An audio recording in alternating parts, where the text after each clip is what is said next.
Diz assim a palavra do Senhor, conforme registrado em Eclesiastes capítulo 7, a partir do versículo 15. Nesta vida sem sentido, eu já vi de tudo. Um justo que morreu, apesar da sua justiça, e um ímpio que teve vida longa, apesar da sua impiedade. Não seja excessivamente justo, nem demasiadamente sábio. Por que destruir-se a si mesmo? Não seja demasiadamente ímpio e não seja tolo, porque morrer antes do tempo. É bom reter uma coisa e não abrir mão da outra, pois quem teme a Deus evitará ambos os extremos. A sabedoria torna o sábio mais poderoso que uma cidade guardada por 10 valentes. Todavia, não há um só justo na terra, ninguém que pratique o bem e nunca peque. Não dê atenção a todas as palavras que o povo diz, caso contrário, poderá ouvir o seu próprio servo falando mal de você, pois em seu coração você sabe que muitas vezes você também falou mal de outros. Tudo isso eu examinei mediante a sabedoria e disse: estou decidido a ser sábio, mas isso estava fora do meu alcance. A realidade está bem distante e é muito profunda. Quem pode descobri-la? Por isso dediquei-me a aprender, a investigar, a buscar a sabedoria e a razão de ser das coisas, para compreender a insensatez da impiedade e a loucura da insensatez. Descobri que muito mais amarga que a morte é a mulher que serve de laço, cujo coração é uma armadilha e cujas mãos são correntes. O homem que agrada a Deus escapará dela, mas o pecador ela apanhará. Veja, diz o mestre, foi isto que descobri. Ao comparar uma coisa com outra, para descobrir a sua razão de ser, sim, durante essa minha busca que ainda não terminou. Entre 1000 homens descobri apenas um que julgo digno, mas entre as mulheres não achei uma sequer. Assim, cheguei a esta conclusão: Deus fez os homens justos, mas eles foram em busca de muitas intrigas. Louvado seja Deus. Pela sua palavra, oremos mais uma vez. Soberano Senhor, te agradecemos por repartir conosco a tua sabedoria, por meio das tuas palavras registradas neste santo livro. Mas pedimos, Senhor, mais uma porção da tua sabedoria, para compreendermos aquilo que aqui está registrado, para a nossa edificação, para o nosso crescimento, para a nossa correção, para a nossa disciplina. Dá-me sabedoria, Senhor, nas minhas palavras, para que as minhas palavras transmitam tão somente aquilo que diz a tua palavra, nada mais e nada menos. E dá-nos todos sabedoria e discernimento, para entendermos aquilo que o Senhor quer nos ensinar nesta noite. Oramos assim em nome de Cristo Jesus. Amém. Podemos assentar. Imagine comigo que você esteja caminhando por um bosque em plena primavera ou verão. Neste bosque você vê várias árvores florescendo, algumas até frutificando. Mas de repente, algo na paisagem chama sua atenção. Em meio àquelas muitas cores e aromas da primavera e do verão, você nota uma árvore, uma única árvore, sem nenhuma cor, sem nenhum fruto, sem nenhuma folha. Aquilo chama sua atenção. Já era tempo, está na estação, para que aquela árvore dê folhas e frutos também. Então você se aproxima daquela árvore para examiná-la mais de perto. E ao olhar para os seus galhos, ao olhar para o seu tronco, ao olhar para as suas raízes, você descobre que aquela árvore está apodrecendo. Já não há mais vida nela, sinais de vida, folhas e frutos, porque a vida já deixou esta árvore há muito tempo. não só na sua aparência, mas na sua essência, esta árvore está morta. Ao caminharmos por este trecho, este próximo trecho do livro de Eclesiastes, a primeira coisa que vemos aqui é o pregador constatando sinais claros de que há algo de errado com este mundo, assim como aquela árvore que você imaginou no bosque, sem folhas, sem frutos. O autor fala sobre o que há de errado, o que ele percebe de errado com este mundo, logo nos primeiros versículos 15 a 18. Mas isso faz refletir mais a fundo sobre este mundo, assim como você, na sua imaginação, foi lá conferir por que aquela árvore não tinha folhas, nem frutos. Assim também nos versículos 19 a 26, o pregador examina mais de perto este mundo e quer entender o que está por trás da sua corrupção, o que está por trás da sua decadência, e ele descobre que este mundo está corrompido na sua própria essência. E então ele chega à conclusão dos versículos 27 a 29. Assim como aquela árvore sem vida e apodrecida, assim é o nosso mundo. Vivemos em um mundo caído, repleto de pessoas caídas. Vivemos em um mundo corrupto, repleto de pessoas corruptas, e não só de aparência, mas na sua própria essência. Como é que o autor de Eclesiastes nos ensina essa lição? Bote sua atenção comigo para o início do texto, versículos 15 a 18. Ele nos mostra primeiro os sinais claros e evidentes deste mundo caído.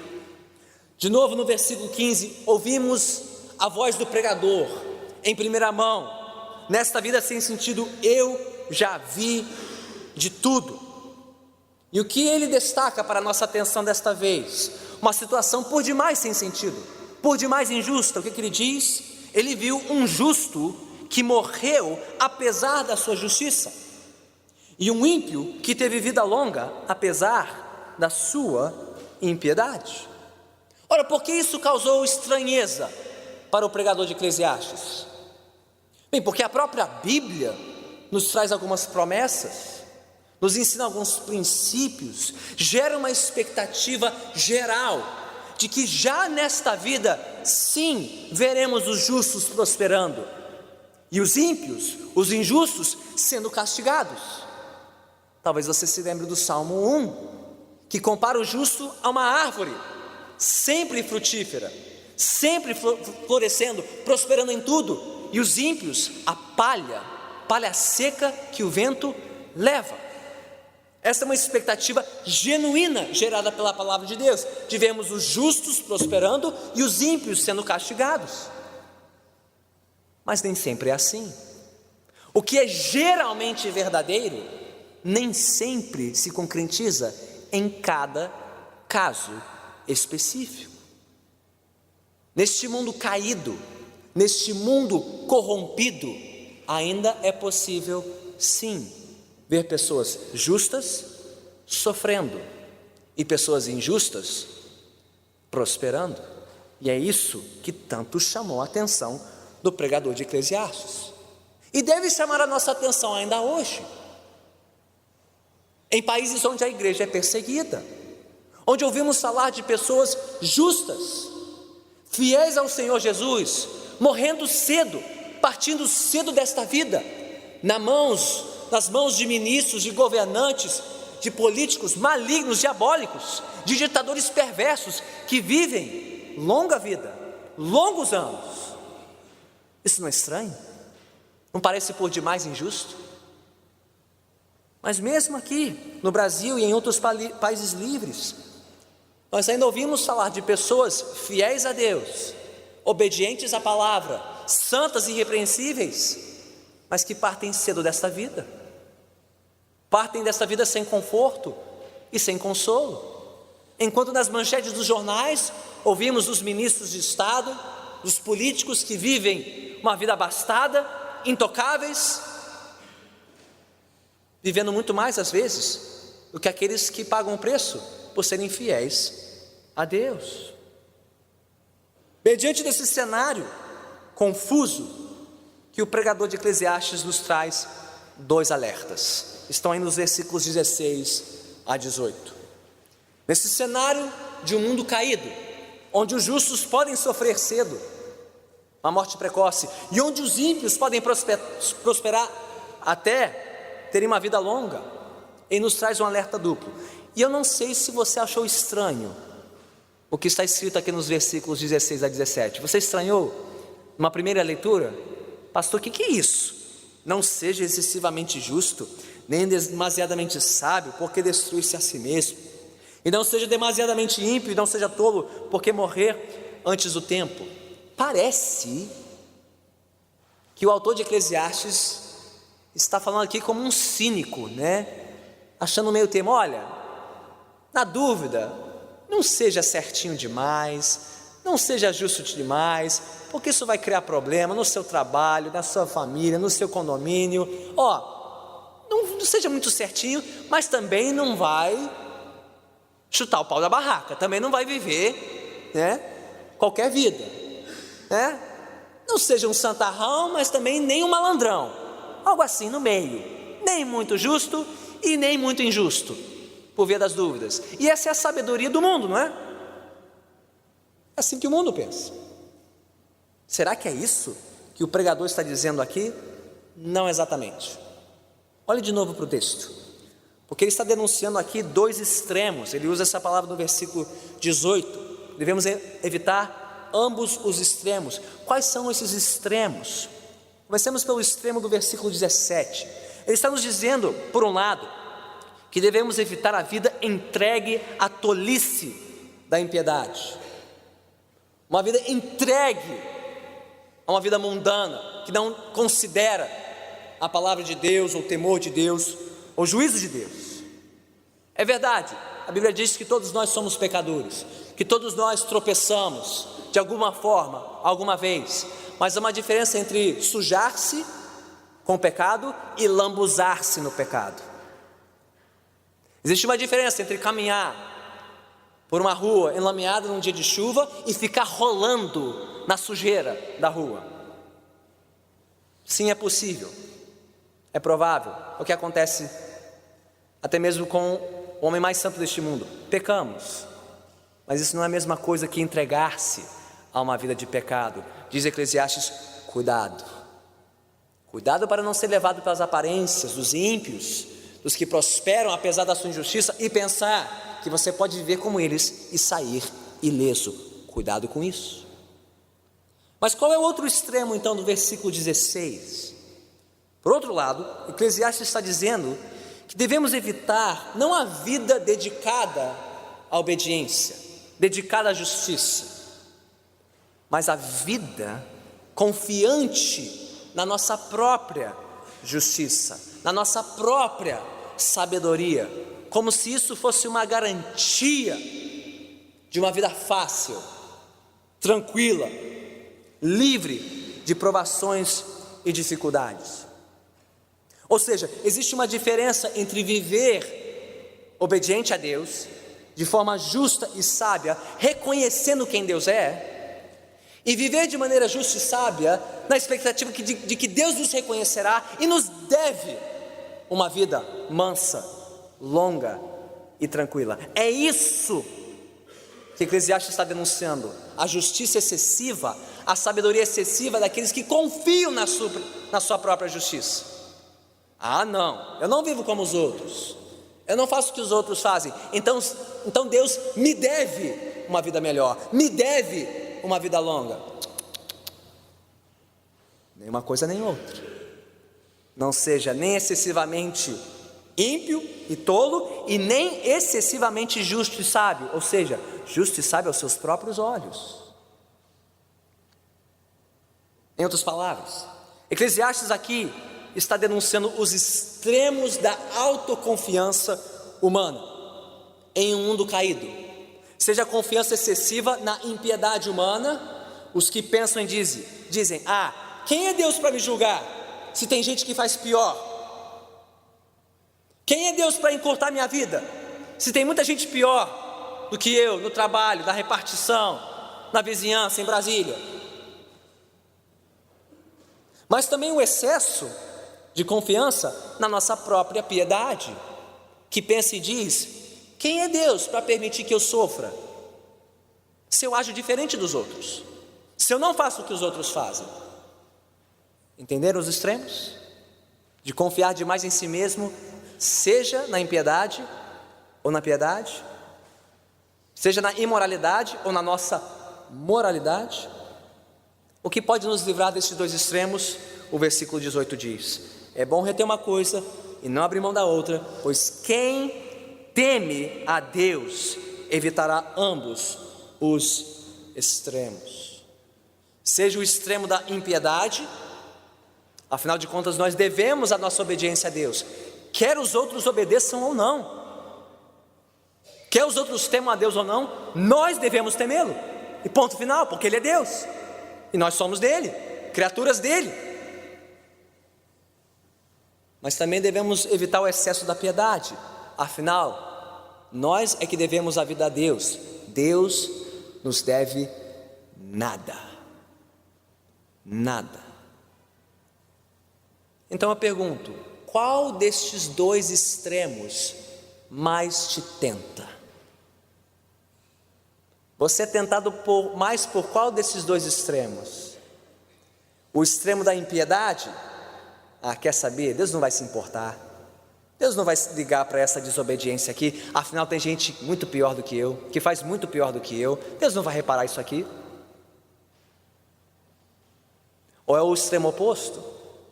Não, Deus não vai permitir que eu sofra, afinal eu sou tão reto, tão correto, faço tudo certinho, Deus deve, Ele me deve a proteção, Ele me deve uma vida fácil. Que tipo de pensamento mais tenta o seu coração? Bem, seja qual for, a solução é a mesma: tema a Deus, tema a Deus, pois só o temor de Deus nos faz viver em obediência a Ele, aconteça o que nos acontecer, quer a vida seja longa ou breve, fácil ou difícil. Nós não tememos a Deus e obedecemos a Deus por vantagens, por barganha, nós o fazemos por obediência e submissão a Ele, custe o que custar. Mas essa é só a primeira parada desta noite. Já vimos os sinais deste mundo caído, mas Eclesiastes quer saber mais o que está por trás disso. O que está por trás deste mundo caído, da corrupção deste mundo? Ele vai nos mostrar nos versículos seguintes, versículos 19 a 26. Ele já nos mostrou os sinais do mundo caído, agora ele vai nos mostrar os sinais das pessoas caídas que habitam este mundo. E aqui no versículo 19, Eclesiastes se retorna ao princípio fundamental, aquilo que deve nos nortear e nos proteger neste mundo, que é o quê? A sabedoria. Versículo 19: a sabedoria torna o sábio mais poderoso que uma cidade guardada por 10 valentes. Bem, alguns versículos atrás, os versículos 11 e 12 deste capítulo, o pregador de Eclesiastes já mostrou o valor da sabedoria, comparável a muitas riquezas. Mas aqui ele compara o valor da sabedoria a uma cidade forte, fortificada por 10 valentes, ou seja, perfeitamente, completamente protegida. Daí o número 10, completude, perfeição. Mas a pergunta é: bem, se este é o valor da sabedoria e o proveito da sabedoria, onde estão essas pessoas? Onde estão os sábios deste mundo? Onde estão as pessoas perfeitamente tementes a Deus? E qual a resposta seguinte do versículo 20? Essas pessoas não existem. Não existe um sequer que seja perfeitamente sábio, justo e bom. Versículo 20: todavia, não há um só justo na terra, ninguém que pratique o bem e nunca peque. que isso significa exatamente? O que significa esta afirmação? E não significa que os habitantes deste mundo, mesmo os incrédulos e os que não temem a Deus, não sejam capazes de praticar algum bem, alguma bondade, alguma justiça ou tenham alguma virtude nesta vida. Você mesmo conhece várias pessoas na sua família, no seu trabalho, na sua vizinhança, no seu círculo de amigos, que não são crentes, não temem a Deus, mas vivem uma vida relativamente imoral. Quantos conhecem pessoas assim?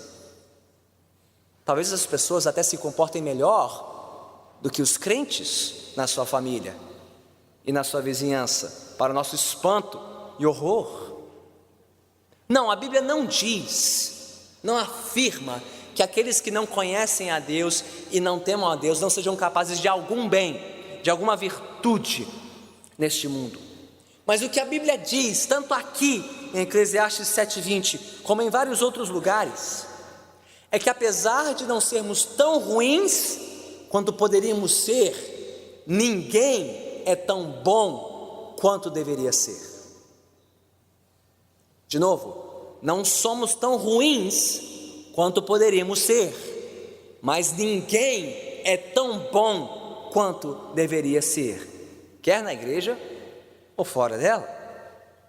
Ou seja, não há um que seja inteiramente justo, inteiramente bom, ou que nunca peque. E se alguém aqui duvida disso, bem, eu te desafio a tentar viver um único dia dessa semana de maneira perfeitamente justa, perfeitamente boa, perfeitamente sábia, sem pecar em momento algum. E de preferência quando você estiver na rede social, no trânsito ou na fila do supermercado, ok? Não vale sozinho, em casa, sem ninguém por perto para te tentar, não vale, ok? Não vale. Quando os filhos estão na escola, o cônjuge no trabalho, você em casa, é o modelo de santidade. Não, não vale, não vale. E se você acha que é capaz, comece somente pela sua língua. Por quê? Porque é justamente a língua que Eclesiastes destaca nos versículos seguintes, versículos 21 e 22. Ora, você quer evidências? Você quer evidências de que vivemos num mundo caído, cheio de pessoas caídas? Eclesiastes vai te dar algumas evidências. A primeira evidência está nos versículos 21 e 22. Repare nas palavras tolas que ouvimos e dizemos todo dia. Aliás, o versículo 21 diz, a princípio, não repare muito nas palavras tolas que você ouve, em tudo que as pessoas dizem e falam, especialmente sobre você. Versículo 21, não dê atenção a todas as palavras que o povo diz, caso contrário, poderá ouvir o seu próprio servo falando mal de você. Isso me faz lembrar da historinha de uns pais que foram procurar a professora do seu filho na escola, os pais muito preocupados. Todo dia o filho trazendo histórias horripilantes sobre a professora, sobre o que acontecia em sala de aula. Os pais finalmente foram para a escola perguntar para a professora, o que está acontecendo?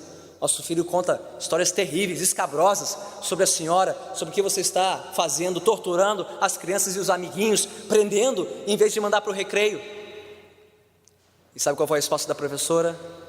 Pais, não acreditem em tudo que o seu filho fala sobre mim, assim como eu não acredito em tudo que o seu filho fala sobre vocês.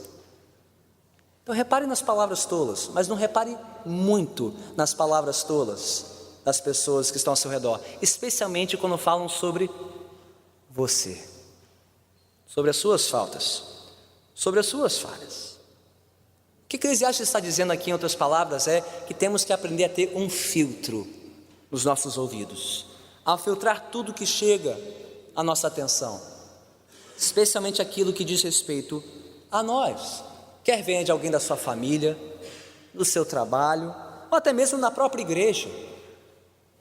Aliás, sobre isso, o pastor Charles Spurgeon, o sábio Charles Spurgeon, tinha um ditado maravilhoso. Não sei quantos já ouviram essa máxima de Charles Spurgeon.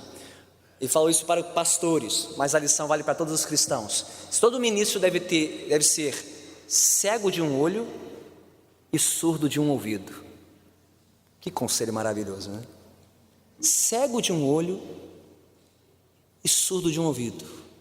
Que significa o quê? Não é cego de 2 olhos e surdo de 2 ouvidos. Não é que você não vai enxergar nada, fazer vista grossa para tudo, ignorar tudo. Mas de tudo que você vê e ouve, acredita metade, filtra metade. Não dá crédito a tudo não. Especialmente quando falam sobre você, sobre mim. Aprenda a viver cego de um olho, surdo de um ouvido. Até porque, segundo Eclesiastes, no versículo 22, se outros falam mais do que devem, até mesmo sobre nós, todos nós já falamos mais do que devíamos sobre os outros, não é verdade? Versículo 22, pois em seu coração você sabe que muitas vezes você também falou mal dos outros. Então, além de cuidarmos melhor do que nós ouvimos por aí, sobre o pastor, sobre o irmãozinho, sobre o primo, sobre o cônjuge, além de guardarmos os nossos ouvidos, guardemos também a nossa boca. Não só o que entra pelos ouvidos, mas pelo que sai da nossa boca. Então, julgando apenas pelo que nós ouvimos e falamos diariamente, nós já podemos reconhecer que somos pessoas caídas, que vivem em um mundo caído. Mas há mais evidências, pelo menos mais 2 evidências. Olhamos agora para os versículos 23 e 24. Repare não só nas palavras tolas, mas nos pensamentos limitados dos homens. Não é isso que diz o versículo 23 e 24? O pregador de Eclesiastes constatou sua falta de sabedoria, a falta de sabedoria das pessoas, no que ouvem, no que falam. Então ele se lança de novo à procura da sabedoria com todas as suas forças, e descobre o quê? Que ela está além do nosso alcance. Por mais que tentemos ser sábios, prudentes no ouvir e no falar, em compreender este mundo, quanto mais nos esforçamos, mais descobrimos que a sabedoria está fora do nosso alcance. Por isso ele diz, tudo isso eu examinei, mediante a sabedoria, e disse, estou decidido a ser sábio. Mas isso estava fora do meu alcance. A realidade está bem distante e é muito profunda. Quem pode descobri-la? Assim como o sol, que está além do alcance dos homens, por mais que os homens se lancem no espaço sideral, assim como a profundidade do oceano está além do nosso alcance, por mais que nos lancemos na imensidão do mar, assim também a sabedoria para viver neste mundo está além do nosso alcance, por mais que tentemos viver de maneira sábia, justa, reta. E quanto mais você tenta descobrir o que é uma vida sábia, mais tenta alcançar a sabedoria, mais descobrirá quão pouco sábio você é. O que o grande reformador João Calvino chamou a nossa ignorância sabida. O que é a nossa ignorância sabida? Ela se resume numa frase: eu não sei. Eu não sei de nada, mas eu sei quem sabe. Diga comigo: eu sei de nada, mas eu sei quem sabe tudo. Isso é sabedoria. Não é achar que você sabe tudo, pensar que você chegou lá. Pelo contrário, é descobrir que você sabe nada e precisa conhecer aquele que sabe tudo. Então, não só nas nossas palavras limitadas, mas os nossos pensamentos limitados, diz o pregador, nos mostram que somos pessoas caídas em um mundo caído. Não é só as coisas tolas que ouvimos e dizemos, mas as coisas tolas que pensamos, que depõem contra nós, fala a nossa falta de sabedoria. Mas há uma terceira evidência, versículos 25 a 26, Eclesiastes quer que nós reparemos, não só nas palavras tolas, não só nos pensamentos limitados, mas nas paixões perigosas que nos cercam. De novo no versículo 25, o pregador aqui se lança em busca da sabedoria, e ele descobre algo no versículo 26. Descobri que muito mais amarga que a morte é a mulher que serve de laço, cujo coração é uma armadilha e cujas mãos são correntes. O homem que agrada a Deus escapará dela, mas o pecador ela apanhará. Bem, aqui Eclesiastes está identificando uma paixão perigosa em particular. Podemos chamar de uma atração fatal, que a própria experiência de Salomão corrobora, que é o quê? A atração sedutora da mulher imoral, impiedosa e incrédula.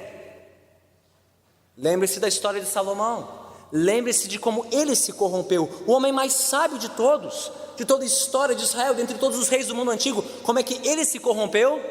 Por causa de uma atração fatal, uma paixão perigosa. Aliás, uma não, centenas de mulheres e esposas que enredaram seu coração, que lhe serviram de armadilha, a ponto dele abandonar a Deus, voltar as costas para a palavra de Deus e se corromper no seu culto ao Senhor e na sua conduta.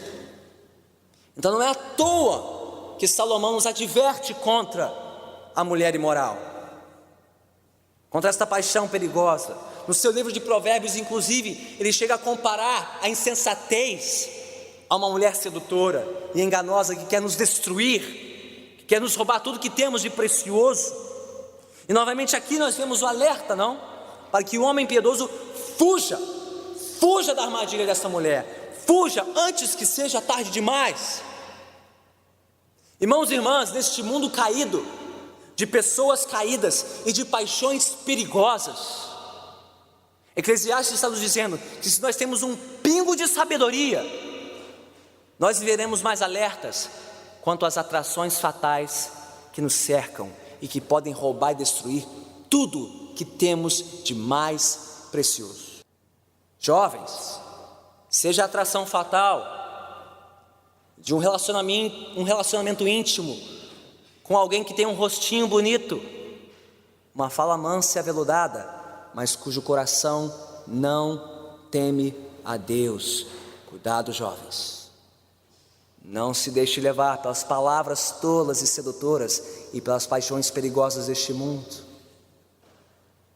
Seja a atração fatal dos muitos rostos e muitos corpos sedutores apresentados pela indústria da pornografia, que quer sufocar a nossa alegria no Senhor com os prazeres passageiros deste mundo. Seja a atração fatal da indústria sedutora e enganosa do entretenimento e do consumo, que quer nos embalar com seus enredos, suas ofertas de satisfação imediata, perdendo de vista a nossa gratificação eterna em Deus, o Senhor. Irmãos e irmãs, cuidado com as atrações fatais deste mundo, cuidado com as paixões perigosas que nos cercam. Cuidado, antes que seja tarde demais. E se você está envolvido em alguma dessas armadilhas, peça socorro o quanto antes. Procure os seus pastores, procure um irmão ou uma irmã mais maduro na fé e peça socorro antes que seja tarde demais. O homem que agrada a Deus escapará, fugirá, mas o pecador, ela apanhará. Irmãos e irmãs, diante deste mundo caído, de pessoas caídas, diante das palavras tolas, dos pensamentos limitados, das paixões perigosas que nos cercam, pergunta: quanto estamos buscando em Deus, com todas as nossas forças, a sabedoria de que tanto precisamos para viver de maneira justa neste mundo? Você pode fazer das palavras do versículo 25 as suas palavras. Por isso dediquei-me a aprender, a investigar, a buscar a sabedoria e a razão de ser das coisas, para compreender a insensatez da impiedade e a loucura da insensatez. Você pode fazer dessas palavras as suas palavras. Você está buscando em Deus, de todas as suas forças, entender que este mundo é um mundo perigoso, cheio de tentações, cheio de armadilhas, cheio de perigos, e que sem a sabedoria de Deus, você é uma presa fácil, um alvo fácil do inimigo. Você está buscando, clamando, pedindo em oração, recorrendo à palavra, à sabedoria dos irmãos e irmãs na fé desta igreja. Você está buscando com todas as suas forças ou não ser sábio, para que você possa ser como o sábio do versículo 19, poderoso, forte, firme, protegido contra as armadilhas deste mundo. Ou as suas defesas estão abandonadas, as paredes do seu coração desprotegidas, sua alma um alvo fácil para o diabo.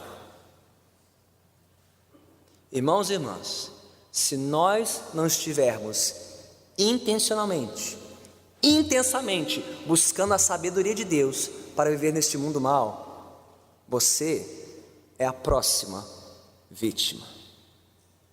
Você é a próxima vítima das palavras tolas, dos pensamentos limitados e das paixões perigosas deste mundo. Se você não está resolvido, decidido, convicto, comprometido a viver com alguém temente a Deus, que vive pela sabedoria de Deus deste mundo, você já está comprometido a viver como um tolo, um insensato, que logo logo terá sua vida destruída por um tentador por demais sagaz, por demais astuto. Então já vimos os sinais de um mundo caído, e já vimos os sinais das pessoas caídas que vivem neste mundo caído. Estamos prontos então para a conclusão do texto, a conclusão de Eclesiastes, versículos 27 a 29.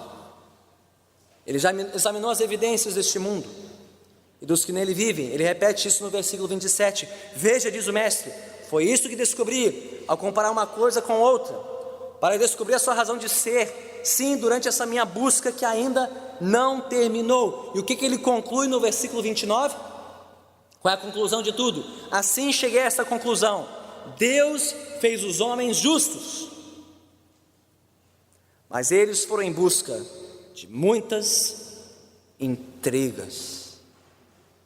Em outras palavras, a experiência pessoal do pregador de Eclesiastes bate com o que a Bíblia ensina desde as suas primeiras páginas, que Deus criou homens e mulheres, todos os seres humanos justos, retos, inocentes, bons, tementes a Ele, para viverem segundo a sua sabedoria, buscando sempre em Deus a sabedoria para viver neste mundo. Mas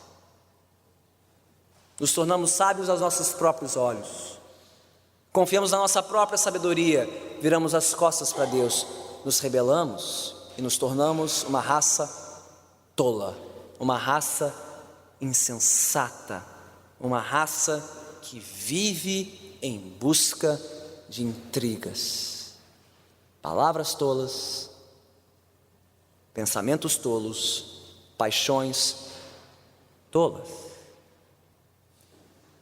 Mas por falar em intriga, pastor, você pulou o fim do versículo 28. Você está querendo fugir de intriga, pastor. Que história é essa, pastor, de entre 1000 homens descobrir apenas um que julgo digno, mas entre as mulheres não achei uma sequer? Bem, antes que a militância feminista venha atrás de mim, e as irmãs mais atentas e sensíveis da congregação se revoltam contra Eclesiastes, achando que ele é um machista, um misógino, um retrógrado, um fascista, um opressor. Calma, tem mais uma chance para Eclesiastes. O que ele não está dizendo aqui? O pregador não está dizendo que os homens são absolutamente melhores que as mulheres não somos, porque ele já disse no versículo 20, e de novo no versículo 29, que não tem um que presta, quer homem, quer mulher. Não existe ninguém absolutamente melhor que o outro. Não há um sequer que seja bom, justo e que nunca peque. Não. Eclesiastes não está dizendo que os homens são absolutamente melhores que as mulheres. Segundo, Eclesiastes tampouco está dizendo que os homens são tão comparativamente melhores que as mulheres.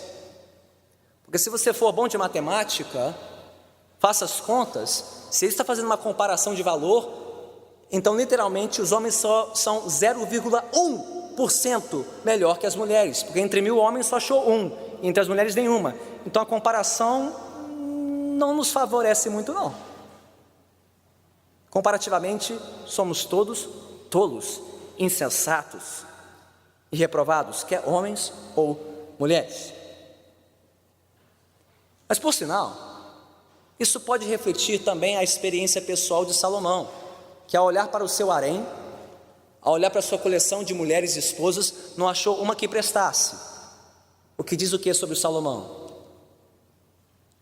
Que ele não é um homem justo e digno, porque ele não sabia escolher as suas companheiras. Ou seja, Salomão não está se vangloriando aqui de nada, não pode estar se vangloriando de forma alguma, porque se tem alguém tolo, estúpido para escolher esposas, foi o próprio Salomão. Então o que o Eclesiastes está dizendo? Não está dizendo que os homens são absolutamente melhores, nem comparativamente melhores. O que ele parece estar dizendo de uma forma proverbial, de uma forma poética, é que após olhar este mundo caído, e para as pessoas caídas neste mundo caído, as chances de encontrar alguém digno entre os homens e entre as mulheres é ínfima, é 1 em 1000. Ele está falando sobre a improbabilidade de achar alguém que preste neste mundo, o que bate com o contexto da passagem, do versículo 20 ao versículo 29, que não há um só quem preste, quer homem ou mulher. Deus criou todos justos, mas eles todos foram atrás de intrigas. E qual é a razão disso? De novo, porque todos nós, quer homens, quer mulheres, rechaçamos a sabedoria de Deus para seguir a nossa própria tolice. Vivemos em um mundo caído porque somos pessoas caídas. E se você tem alguma dúvida, de novo, preste atenção nas palavras tolas que as pessoas dizem, nos seus pensamentos limitados e nas suas paixões perigosas. Assim como aquela árvore sem folhas e sem frutos, apodrecida desde o seu tronco e suas raízes, assim também é o mundo que nos cerca, apodrecido, corrompido, desde a sua essência, não só na sua aparência. Não há dúvida, irmãos e irmãs, de que vivemos em um mundo caído, cheio de pessoas caídas, apesar de ainda existirem muitos que duvidam da razão do mundo ser caído e corrompido. Isso levou os redatores do jornal britânico The Times, em 1908, a fazerem um contato com vários autores da época para responderem a seguinte pergunta: o que há de errado com este mundo? Todos concordam que há algo de errado com este mundo? Algo terrivelmente de errado com este mundo? Como você responderia a pergunta: o que há de errado com este mundo? Alguns diriam o governo, a economia, a educação, a saúde. Bem, uma resposta a esta enquete há mais de 100 anos foi a que mais chamou a atenção do jornal, dos seus redatores. Foi a resposta de um autor cristão chamado G.K. Chesterton. E qual foi a resposta dele? Caros senhores, sou eu. O que há de errado com este mundo? Eu. Atenciosamente, G.K. Chesterton. O que ele quis dizer? Que sabedoria foi essa que iluminou a sua resposta? Foi a sabedoria bíblica e cristã que nos ajuda a entender, afinal, que o que realmente está de errado com este mundo começa aqui dentro de cada um de nós. não nas aparências, mas na essência, não nas palavras e nos pensamentos e nas paixões, mas dentro de cada um de nós. E meus irmãos e minhas irmãs, não fosse pela graça e misericórdia de Deus, é assim que o mundo continuaria, sem esperança de mudança. Continuaríamos vivendo como pessoas caídas e tolas, em um mundo caído e tolo. Mas a Bíblia nos fala de um único homem verdadeiramente digno, um único perfeitamente justo, bom e sábio, tentado em todas as coisas, mas sem pecado, que jamais pecou em palavra, em pensamento ou nas suas paixões. Este único homem cumpre as palavras de Eclesiastes 7,15. Ele é por excelência o justo que morreu na sua justiça, o justo que morreu apesar da sua justiça. Mas a Bíblia diz mais: ele é o justo que morreu justo pelos injustos, o justo que sofreu o castigo devido a nós, pecadores tolos, insensatos e injustos. Este homem assumiu o castigo devido a todos nós, por conta das nossas intrigas, por conta das tolices do nosso pecado. Este homem, Jesus Cristo, ele veio a este mundo caído para resgatar pessoas caídas como eu e você, por mais tolas que sejam as suas palavras e as minhas palavras, por mais tolos que sejam os seus pensamentos e os meus, por mais tolos que sejam as suas paixões e as minhas, há um Redentor, há um Salvador que veio nos perdoar e nos libertar das nossas palavras tolas, dos nossos pensamentos tolos e das nossas paixões tolas. E Ele está aqui, Ele está conosco. Ele veio restaurar aquilo que Deus fez justo, mas que nós corrompemos por causa das nossas intrigas. E só Ele pode fazer isso, transformar o seu coração, mudar os seus desejos, suas paixões, e dali mudar a sua maneira de pensar e de falar e de ouvir e de agir neste mundo, não mais como um tolo, mas como um sábio, não mais como um insensato, mas um justo. Ele está aqui hoje, e se você o buscar e clamar pelo seu perdão por cada palavra tola, por cada pensamento fútil, por cada paixão perigosa que você permitiu que enredasse o seu coração, Ele está pronto a nos perdoar, pronto a nos libertar e nos transformar, para que sejamos povo sábio, povo justo, um povo temente ao Senhor, para a glória do seu nome. Vamos orar. Senhor bendito, diante da Tua palavra, reconhecemos e confessamos que vivemos num mundo tolo, insensato e caído, repleto de pessoas tolas, insensatas e caídas. Mas reconhecemos acima de tudo que nós somos essas pessoas tolas, insensatas, caídas. Ao atentarmos apenas, Senhor, para as nossas palavras, para os nossos pensamentos, para as paixões que abrigamos dentro do nosso coração, quanta insensatez, quanta tolice, quanta injustiça encontramos em nós mesmos. Tem misericórdia de nós, Senhor. Tem misericórdia de nós, Senhor.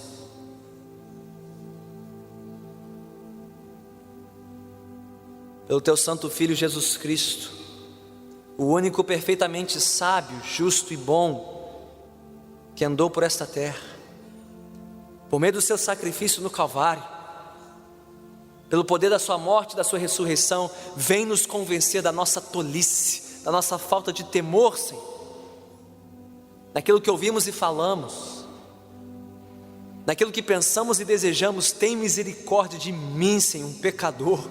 Tem misericórdia de mim, Senhor, da minha alma e de cada um de nós aqui. Vem nos converter da nossa tolice, vem nos converter da nossa insensatez. Ó Pai, vem nos converter da nossa confiança em nós mesmos e neste mundo, e faz-nos buscar em Ti, somente em Ti, fonte de toda sabedoria, graça e verdade. Em Ti, Senhor, toda a sabedoria e poder de que precisamos para viver vidas retas, justas e boas neste mundo. Dá-nos, Senhor, desta graça por meio de Cristo Jesus, o Senhor, que tomou sobre si o castigo da nossa tolice no Calvário, e que hoje, pelo seu Santo Espírito, quer nos guiar pela sua sabedoria. Vamos pedir isso a Ele. Clame por Ele agora, nas suas palavras, no seu lugar. Diga: Senhor, dá-me da tua sabedoria, dá-me do teu santo temor, Senhor. Ensina-me a buscar-te, Senhor, a temer-te, a viver segundo a tua sabedoria neste mundo caído. Tem misericórdia de mim, Senhor. Tem misericórdia de mim, de cada um de nós, Senhor, para que não sejamos tragados, levados pela correnteza deste mundo. Tem misericórdia de nós, Senhor. As armadilhas que nos cercam neste mundo vil, tem misericórdia de nós, Senhor. Tem misericórdia de nós, para que as nossas vidas não sejam como uma palha seca que o vento leva e carrega, mas sim como a árvore plantada à beira de águas correntes, que dá fruto no tempo certo, que nunca murcha e que prospera. Dá-nos da tua vida, Senhor, dá-nos mais de ti mesmo, da tua vida, da tua virtude, para vivermos vidas santas e irrepreensíveis na tua presença. Assim nós te suplicamos, pela graça do teu Filho amado Jesus Cristo, pelo poder do teu Santo Espírito presente entre nós, para louvor do teu santo nome, ó Pai. Oramos assim em nome de Cristo Jesus, o Senhor. Todos assim concordam, digam amém.